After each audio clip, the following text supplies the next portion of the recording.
Welcome to another amazing episode of the Homegrown Helpers. I'm your host, Rob Smith, and I'll be joined this week by my new friend, Robin from Florida. Robin is a home grower, but he also is an entrepreneur and has some amazing things going on where he's helping people get started growing, not quite on the consultant side, so we're not releasing this as a consultant interview, but helps people set up hydroponic systems, builds hydroponic systems, goes by the IG handle Clutch Cannabis. You can find him. I'll link it up in the show notes. You know, we dig into Robin's history and then get into the particulars of his setup in his grow room. Then we dig into Robin's particular steps and advice for plant training for bigger yields. And I promise this doesn't turn into an Atlas Plant Trainer ad. He doesn't even have any of the product to use. Just, take advice, learn it wherever you can. Then, because of his hydroponic background, we talk about the temperature fluctuations and how to control things with deep water culture. And if anybody's ever grown in any of that or listened to some of our previous interviews with some deep water culture guys, that is one of the hardest things to control, is that temperature of your reservoir that's feeding things. So, one of the biggest things there. And then we wrap things up talking about his take, and I wanted to get his spin on some advice that he put on the intake form, and that was avoid touching the plant as much as possible. So if you'd like to be on the show, head on over to the homegrownhelpers.com/apply, fill out the intake form. Right after I record this, I'm going to send out some interview requests, so look out for your inbox if you filled out the form and you haven't gotten yet. So what's going on over at my Grow Pass? Well, today was going to be the day that we closed it. We were going to close on July 9th. We just did a $6,000 giveaway. We have a bunch of new member gifts giving that we're doing. We're giving away a $350 prize pack to all of our new members that's going to be put into a raffle. And then starting yesterday, so the 8th, we actually decided to bump out the closing of membership to 7/10, which is the new stoner holiday. So 7/10 is oil backwards, if anybody's wondering. So instead of 4/20, it's also 7/10. Just give us another reason to, do dabs throughout the day. So 7/10, what we did is we are going to be extending that prize pack twice it. So we're going to double it. If we reach 20 members in these last couple of days, 20 new members in the last 2 days, we're going to double that prize pack just for those final 20 people. So head on over to MyGrowPass. We're offering 25% off your first 3 months. We're going to be doing ad-free podcast episodes for our members. So that's really, the value and the program are just getting crazy right now. And we'd love for you to check it out. So mygrowpass.com, scoop up all of the amazing giveaway opportunities that we're doing right now, and save yourself some money, learn some new stuff. Speaking of saving money, you got to make sure that you use code GROWCAST at rootedlife.com.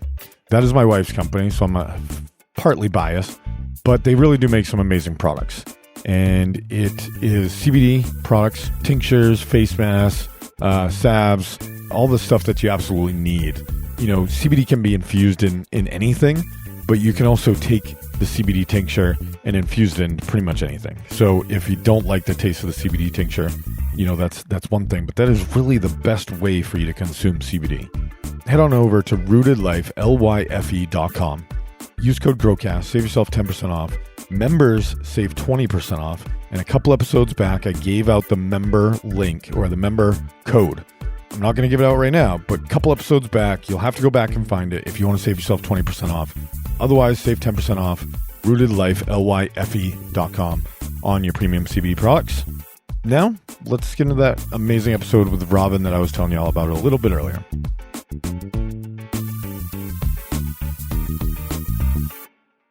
All right, all you happy home growers there. I am here with Robin Halfpower. Did I say that right, Robin? Yeah, no, pretty close, man. That's good first guess. Halfpower, all right. So Robin Halfpower with Clutch Cannabis, based out of Florida. Welcome to the show, Robin. Oh, thanks for having me, Rob. I greatly appreciate it, man. Long-time listener. Yeah. Thank you so much for listening. Thanks so much for spending some time with me already before we hit the record button here. It's been a pleasure. Absolutely. Mine as well. So, Robin, why don't we just start you off? Tell us a little bit about yourself and your history with cannabis and what got us to this point where you're ready to share your grow skills. Yeah, man. So I'm 28 years old. I was actually, I started. I have an older sister. She's 11 years older than me. So I was fortunate enough to have somebody that introduced me to certain things when I was a little bit younger. So I started, of course, just smoking cannabis recreationally. It was probably about 15 or so. But I played baseball for a long time. Played baseball in college. And had an opportunity to go pro. So I had to keep that under wraps for a long time. But after baseball ended, I actually moved up to Denver, Colorado, where I had spent some time as a kid. Me and my family owned a restaurant out here, and the timing of my move worked out perfect with the legalization of recreational marijuana up here. And so I was really fortunate to see the way that Colorado, who is, a pioneer in that facet, to change their legislations and companies to be changing the policies in order to make a symbiotic relationship. And the way that Colorado's gone about it has really put a bug under my skin to want to make change happen around the country. And where a lot of my family lives back in Florida and Louisiana, Florida's medical, which is where I'm at. I'm a medical card patient. Cultivating is actually still not. There is no law written about it.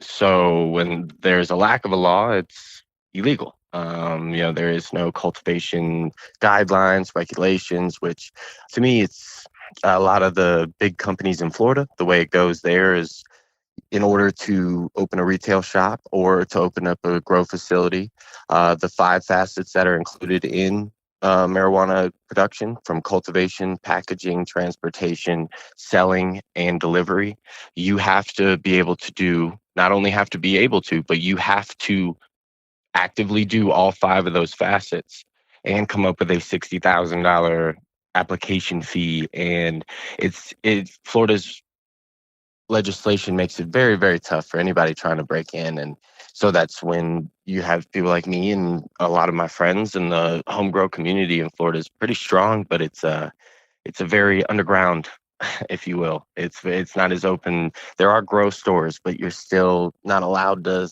talk about cannabis. It has to be talking about just straight hydroponics. You can't say which is a big reason and why I wanted to where I'm at now. I've always enjoyed the plant. I've always enjoyed partaking in it, but especially started growing and seeing how the plant evolves and how it reacts and the different mediums you can grow it in and just enjoying every facet of it, man. I really, really, really fell in love first time I ever walked into a garden. So you mean to tell me you still got to go in there and pretend like you're growing tomatoes when you go into a grow store down there? Yeah, if there's as long as there's nobody else in the store, Yeah. and the guy, the owner, he's pretty cool. So most of the shops, and most of them are, they understand, and I think it's almost kind of they look at you and they say, okay, this guy looks cool, and then they'll talk about it. But if there's other people in there, especially somebody that probably doesn't look like it, or which is bad, because I mean, how many people have you ever came across? It's like, oh, well, yeah, you smoke pot too. Okay, well, we all partake in cannabis, in smoking cannabis, or in intake of cannabis in some facet, whether it just be fun or so many people do it. It kind of is, again, an oxymoron. It almost is kind of like this taboo still. But yeah, no, it's Florida's definitely they're not so open about it. That's for sure. Ah, man. I certainly don't miss the days where I had to pretend like I was smoking tobacco when I went to go buy Yeah. a pipe or Water pipes. Can't right, say bong. right. If you can't mention marijuana, when Yeah. I was I was friends outside of the store with so many of the people that worked at the head shop that even going in there, they're like, dude, you can't talk about weed. I'm like, there's nobody else here. We're it's not even Exactly. open. Like, it's not even open, guys. Give me a break. Yeah, you're freaking out. Right, right. So, Robin, why don't you bring us inside of your grow space? Tell us how many plants you're rolling with, type of soil or how you're growing, brand names, whatever you want to share. But bring us and the audience into that grow room. Yeah, man. So being in Florida, I have my house isn't huge, but I have a decent amount of land, which is right on a highway. So growing outdoors is not necessarily an option. So in my shop, I actually have a grow tent.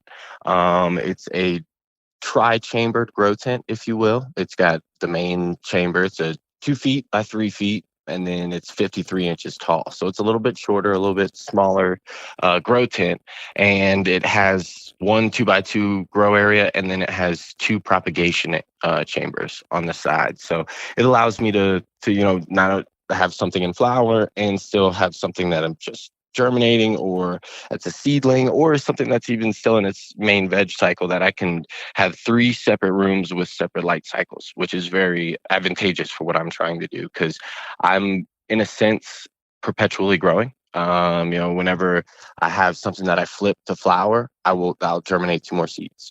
Right now, I only have 5 plants in there, which I say only. It's, if you see inside of it, they can get a little crowded, but especially with my medium, I had started, my very first seed at bean I ever popped is what I feel like probably most beginners do, is throw it in the worst medium possible, is the ground. I just kind of threw it in there, hoping, the sun will make it rise, and things like that. Oh, sprinklers are hitting it, and then I started, it's like, well, it didn't come up. What happened? And then I started doing more research, and then so I moved to mushroom compost. I would make a straight mushroom compost. Well, I say straight, 70% mushroom compost, 30% perlite, because that mushroom compost I found, a reason I moved on from it was so water retentive that even the 30% of perlite I was putting in, the medium wouldn't dry for 6-7 days, and I would find that would keep nutrient, if I would, feeding with a nutrient solution, that I would be making my soil super hot, because it wasn't fully draining. It was retaining a lot of the moisture, a lot of the any of my nutrients that I'd put into it. And because I am using synthetic, I've read a lot into going into organic nutrients, but because of just my my route in growing and the way that it's gone for me, I moved straight to hydroponics after I went from the mushroom compost. I skipped a step. I'm sorry. I went to cocoa, which is, if I'm not mistaken, is technically a hydroponic medium, correct? Because Yep. it's not soil. So that really did help. I noticed the amount of things that I could do with cocoa coir would was more than I could do with just the regular mushroom compost. The growth of the plant itself increased in speed, vigor, a lot of things that I noticed that were very appealing to me in that way. So, and then I went to my grocery store, and I was talking to the local grocery store guy about it when nobody was in the store, so we were allowed to freely talk. And he introduced me to expanded clay pebbles, which I had never really seen. I had never really kind of ventured to. I didn't, being unknowledgeable at the point, I really didn't even think that you could grow in something like that. And now I have a deep water culture system, which is, in my experience, is the fastest way to grow cannabis, as far as from the amount of plant recreating itself and producing and height and vigor and all that stuff. I find that as long as you can maintain that water temperature, which was a big problem for me, I told you about, and being in my shop out in, it's actually not insulated shop, so I have to do everything I can in my grow tent to try and keep it at a cool, that perfect 70, with veg, 70 to 80 degrees. And then in flower, of course,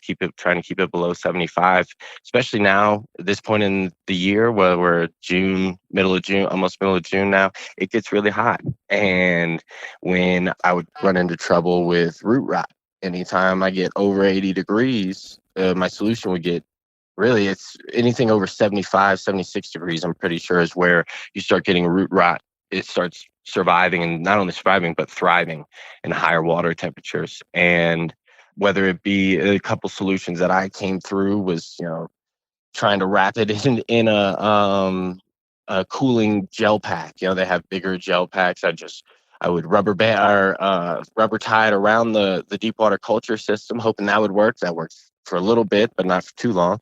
I tried throwing ice cubes in there, which I didn't think about having. I'm using RO, reverse osmosis water, which I suggest to anyone that is. Sometimes the investment can be a lot, but you can find little RO filters that you attach directly to your water spigot outside. They don't work as well as, under the sink reverse osmosis filters, and those usually have 3 or 4 tanks. That's reverse osmosis. They distill the water as well in there, and you can get a ppm of 0 coming out of it. The ones that I find that you plug into the spigots outside, it will take the average ppm of any kind of tap water in Florida where I'm at, it's around 450, which is a little bit higher than most of the country. Wow. Yeah. Yeah, it's really is one of the worst parts in the country for tap water. So when I put that filter onto a spigot, and that your hose attaches directly to the filter, or you can do it in a couple different ways, but it'll bring it down to probably around 250, 200, but it takes out the lead and takes out a lot of harmful chemicals, which is really what you're going for. Sure. But that's an option that for some people, because having that, I think mine costs almost $500 to put into my house. The under sink filter, I got a filter going into my freezer to where now my ice cubes are also reverse osmosis, because that's where this rant kind of started from, was when I put the ice cubes into my deep water culture system, I would find that my ppm would raise, my pH would be wonky, and I couldn't figure it out. And then I realized, it's like, well, yeah, dummy, you're throwing in regular unfiltered water that you froze into a solution that you pH'd and you brought to the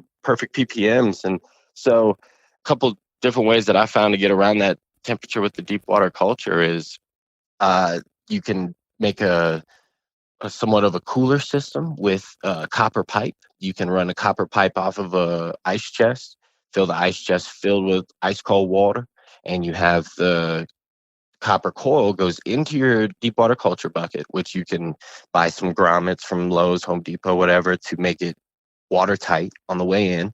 And you open the valve to your ice chest, and you looks like a worm that they make for, how they brew beer or distill alcohol to, really bring down that temperature. And that's honestly been the best thing for me, as far as something that's not insulated. I can keep my grow tent around just under 80 degrees, even though it's 95 outside.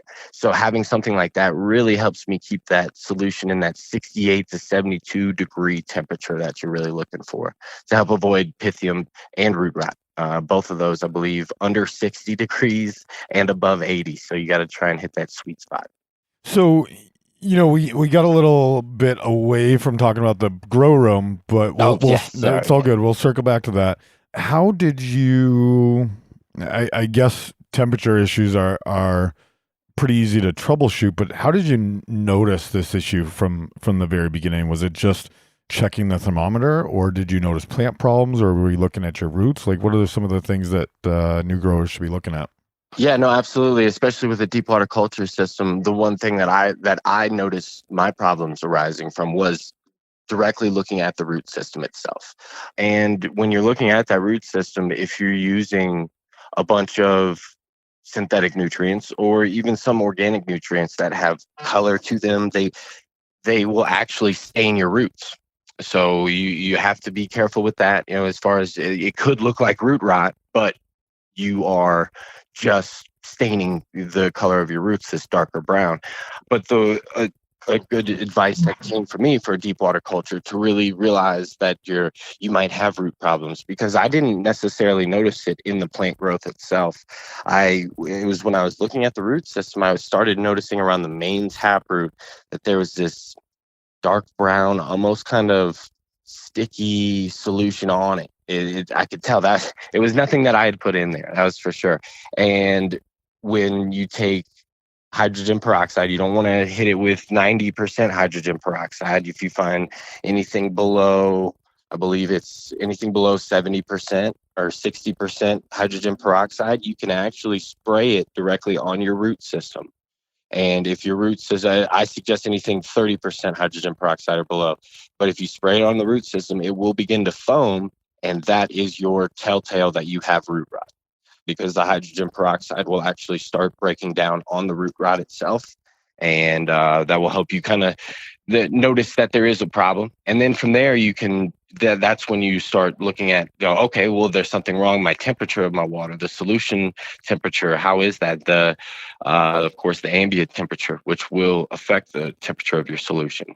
But that's really where I first saw it, was, keeping an eye on your roots, because that's one of the great things about deep water culture is you can't see your roots, and that's the lifeline and the basis of your plant itself. So to have direct access to those, I believe that's where most, anybody that's just starting with deep water culture, anybody that's been doing deep water culture, that's where a lot of your attention should be, is at your root system. Yeah, but let's talk a little bit about the downsides of having direct access to your roots, because not only do you have direct access, but so don't the nutrients. So talk a little bit about the concerns of not having soil to act as a buffer, and things for new growers to avoid when it comes to deep water culture and a basic hydro setup. Yeah, no, absolutely. And I would suggest to any person that's just starting to grow, or that is just getting it under their feet, to go with a soil medium or a cocoa, something because like you said, it acts as a buffer. And I've heard different timelines, but the most consistent timeline I've heard is what you're seeing from your plant when you're growing in soil is you are seeing what you fed that plant up to 7 days ago. So, it does act as a buffer, to where if you're not necessarily sure what your ppm should be, or what exactly maybe your pH should be, which that gives me shivers, but it allows you to make mistakes.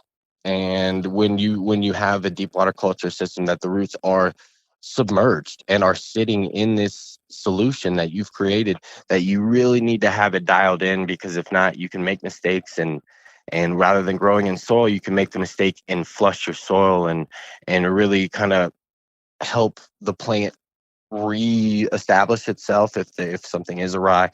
It's a lot harder to do with hydroponics. As far as, oh wow, you overdosed and now this plant's you burnt the plant.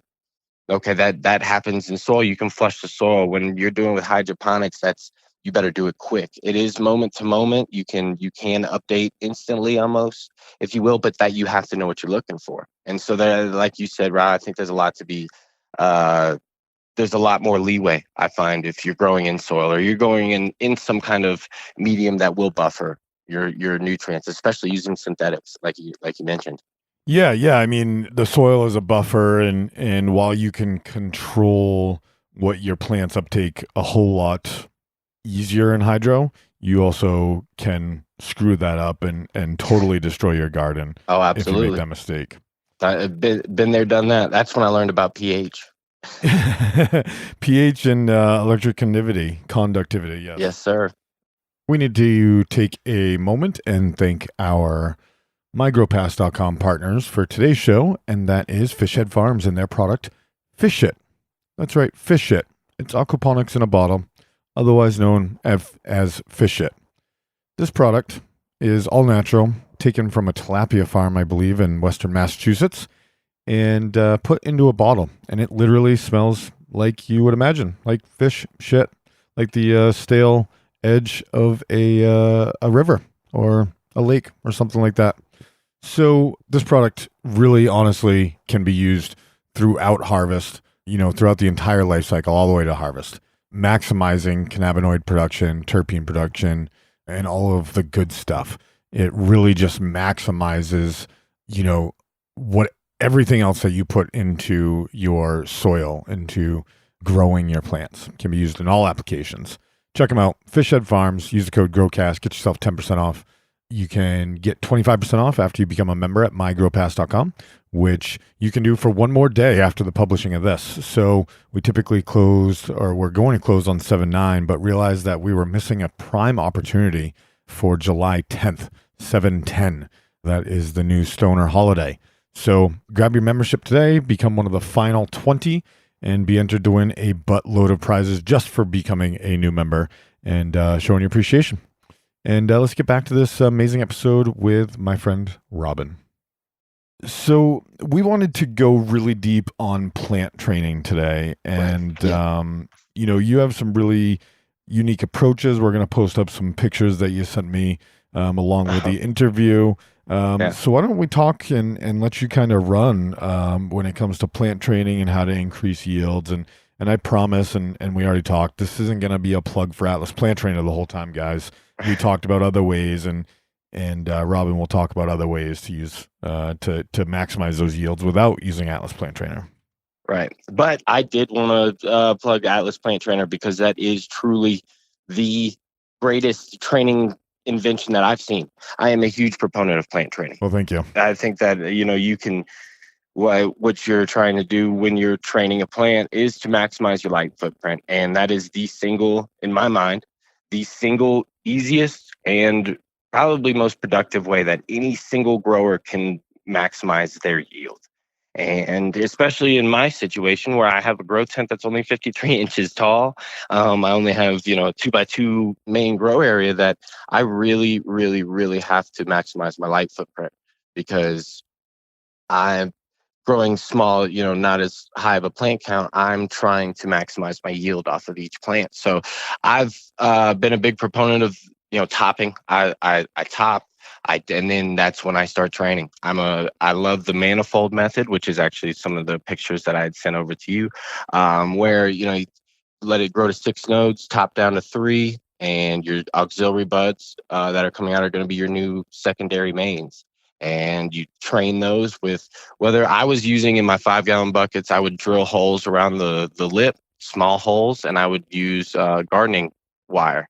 And, that kind of gives you, when you drill the holes around the outside, do one every, half inch or so, you can really, from any angle, you can help train your plant, which is, again, kind of the basis of what I can maximize my yield off of. The manifolding, bringing it out to have those mains all very similar heights as well, which is huge because the couple times that I've trained my plants after topping and a hook slipped and now this secondary main is 1.5 inches higher than the rest of my secondary mains, you will see the plants start pushing production to that one secondary main. So maintaining, as far as plant training goes, maintaining a similar canopy height.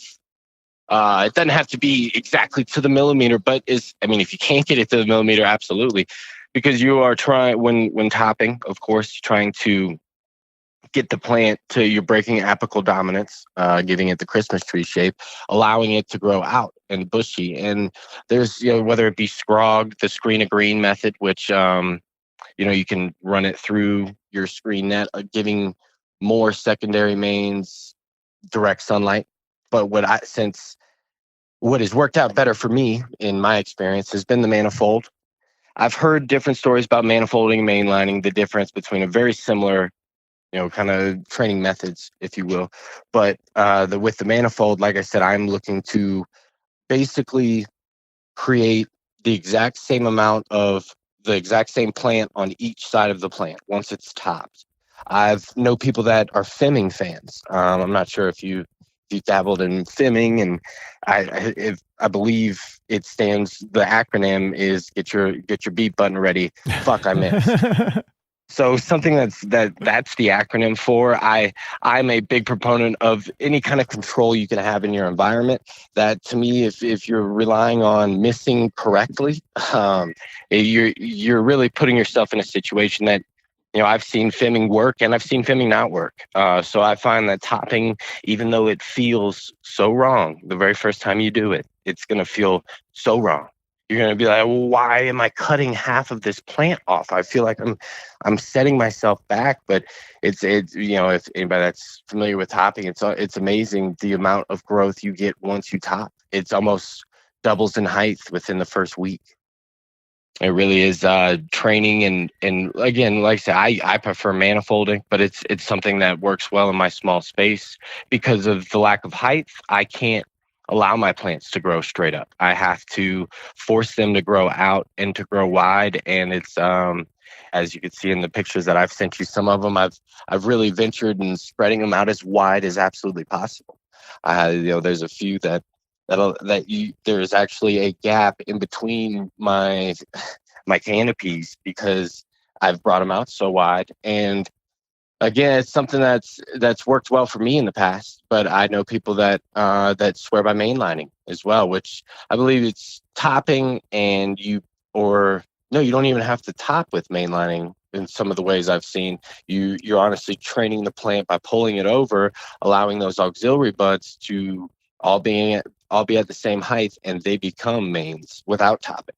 So it's all kind of personal preference, but whatever the preference may be, I suggest training should be a part of your preference.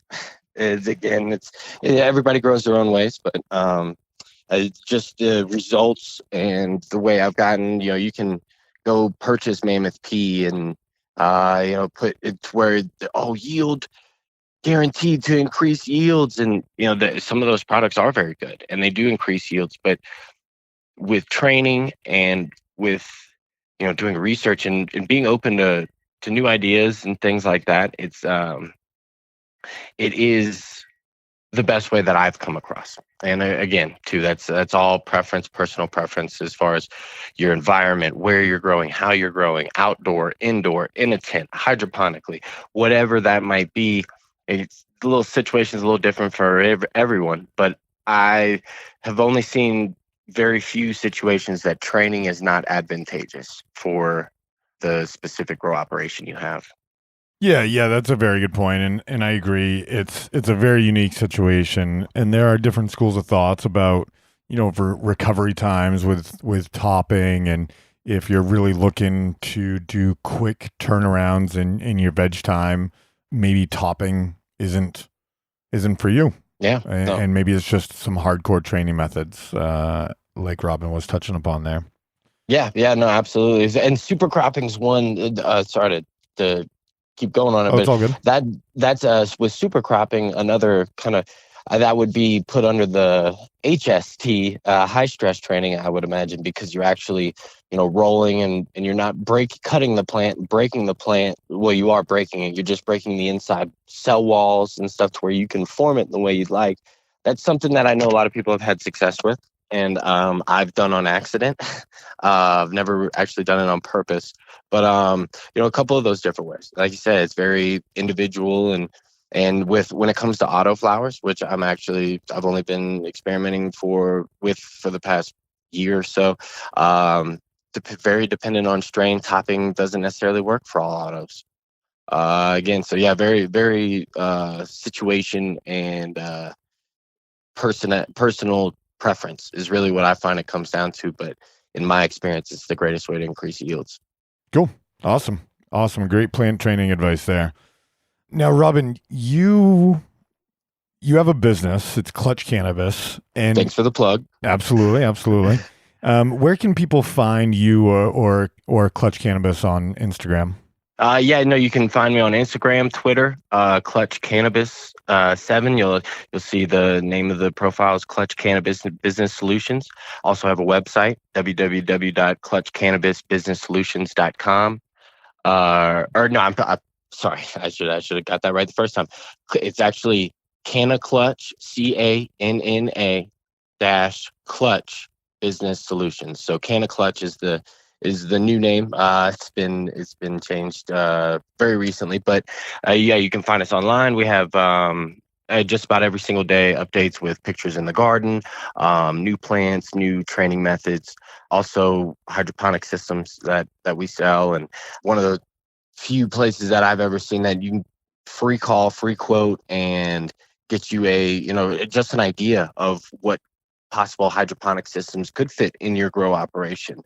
And we also do consulting too. So a lot of different things. It's very young, but thanks, Rob. I appreciate the plug, man. Absolutely. We touched upon the deep water culture and the temperature and the troubleshooting that. So I wanted to make sure that this is coming from a place of knowledge that you've built these systems, and maybe we can get you back to talk about tips for building a home hydroponic system. Absolutely. There are so many different types that you can grow. Totally. It truly is. I feel that there is a hydroponic system for every situation that can be built, that can be put in. And my favorite thing about the hydroponic systems that I've evolved to, of course, my travels from starting on with soil and mushroom compost to this is it's really, but it took some time to dial it in, and it's allowed me to actually spend a lot more time focusing on my plant and really getting a feel for what the plant wants and needs, because that's the basis of growing cannabis is give the plant what it needs when it needs it. That's it. So you entered a very interesting input in one of the questions, and I kind of wanted to engage with you a little bit, and this will probably be our last big hitting topic here. But you would put that you would suggest that new growers avoid touching the plant as much as possible, or hardest thing to do is to be touching the plant as little as possible. Correct. Let's talk about that and expound on that, and what's the benefit of touching the plant as little as possible. Right. Well, and that's I find it's saying that it's very specific to new growers, right? Because it is one of the troubles that I personally have gone through was I was so almost impatient would be a good word for it, that I was there all the time on top of the plant, pretty much breathing on the plant 24/7.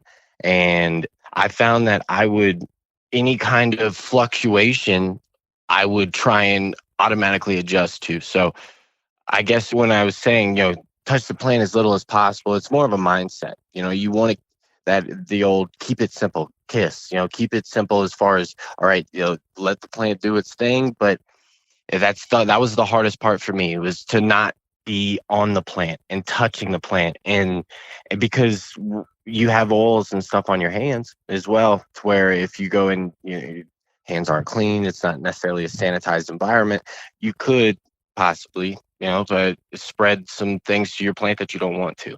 That was kind of my thought process there, as far as for new growers to really try and do your research and find the way that you would like to grow, and allow that growing process to take place.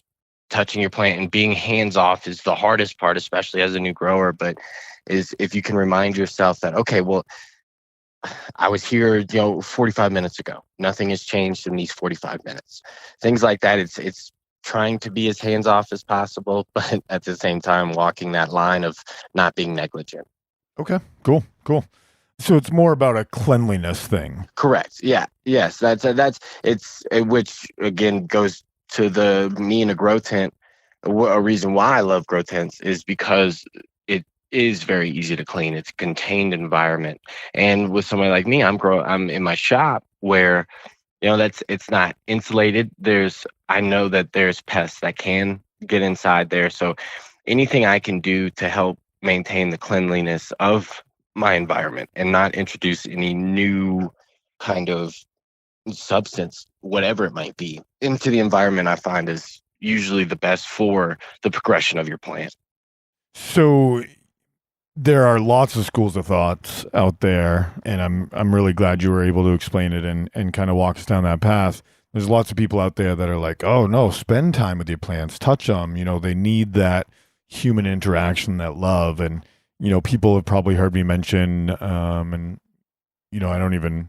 This is an old wives' tale at this point in time, but they did research on growing growing plants in a completely automated room, never having human interaction, and then gardeners were tending to the plants, right? And there was always better results with plants that had human interaction, even maintaining CO2 levels and all the other stuff. Just plants that had that human touch and that human interaction always produced better or fruited better. So, absolutely. And I would be lying to you if I said I didn't play music to my plants sometimes. Oh, totally.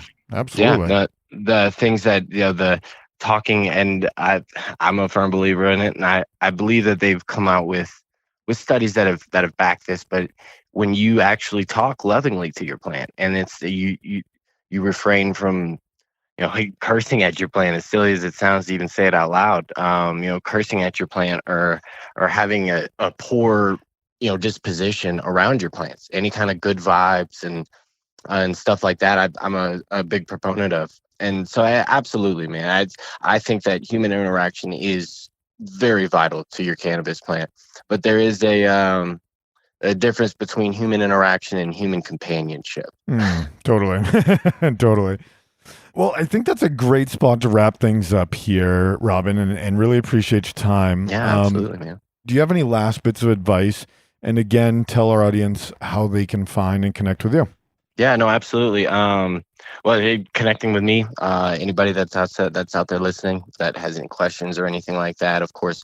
And I'm a proponent of, if you ask me a question, I'm not going to just give you what I've experienced. I'm also going to send, links to information of contrary, advice or advice of a couple different ways. So then that way, because again, like we've been talking, every single grower and every single situation is different and unique. And so you have a question or something, just DM me on Instagram or Twitter, or you can go directly to our website. Again, it's Clutch Cannabis 7 is my my Twitter handle and my Instagram handle. And my website you can go to is Canna, CANNA Clutch, CLUTCH businesssolutions.com. And you can see there's a little chat box. You can just select the chat box and it'll come right to my phone. So we can interact that way. If there's any questions, anybody has any kind of anything at all, I just want to reach out and share your growing experience. I love talking with growers. And again, yeah, you can find me on Instagram, Twitter, Clutch Cannabis. And then one more time, that website's Canna Clutch businesssolutions.com, CANNA-Clutch or businesssolutions.com. Almost spelled it all for you there, but regular pro giving you guys the line a couple more times at the end. Just a couple more. You got to say it as many times as possible. They say in broadcasting it's 3 times to really make it sink in, and I never really understood that. Like 3 times? Yeah, no, I'll just yell it one time. Right. That makes them right. Just yell it. Well, audience, thanks so much for your time. Really hope you got some gems out of this with plant training and deep water culture advice. I know I sure did. I've never grown in deep water culture, and the temperatures is one thing that's I know is hard to control. So, yep, absolutely. If you guys have liked this interview and all the other ones, please make sure you rate, review, subscribe, and share to the show with a friend. Share it, people. Share it. All right. Happy growing. Take care, guys.